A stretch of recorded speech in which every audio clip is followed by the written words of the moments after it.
আরে আমি আজকে তো এই ছোট গিফটটাই পেয়েছি।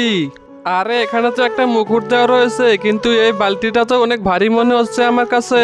ওই সর এখান থেকে, এই ছোট গিফটটা তো আমি নেবো, তুই চলে যা এখান থেকে। আরে এই বালতিটা তো অনেক ভারী মনে হচ্ছে, এটা তো কোনোভাবেই তোলা যাবে না।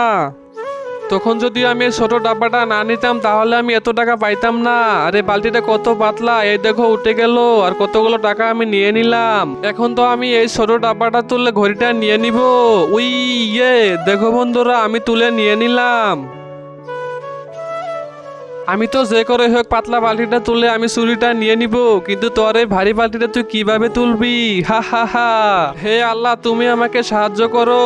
এই তো আমি তুলে ফেলেছি, আর দেখো আমি সোনার চুরিগুলো নিয়ে নিয়েছি। বন্ধুরা, আমি তো এই ভারী বালতিটা তোলার চেষ্টা করব, ততক্ষণে তোমরা ভিডিওতে লাইক করে দাও। বন্ধুরা জানো, অনেক ভালো হয়েছে আমরা ওই ভারী বালতিটা তুলিনি, তাহলে তো আমরা এই গিফটগুলো পাইতামই না। হ্যাঁ, তুমি ঠিক বলেছো। হে আল্লাহ, তুমি আমাকে সাহায্য করো। তার আগে মাকে তো আমরা সবাই ভালোবাসি, আজকে দেখি সেই মাকে ভালোবাসে কে কে ভিডিওতে একটি লাইক করে চ্যানেলটি সাবস্ক্রাইব করে দেয়। আসলে আমি দেখতে চাই তুমি মাকে কতটা ভালোবাসো, আর কমেন্টে অবশ্যই আই লাভ ইউ মা লিখে যাবে। আরে বন্ধুরা, ওই দেখো ও এই ভারী বালতিটা কিভাবে তুললো।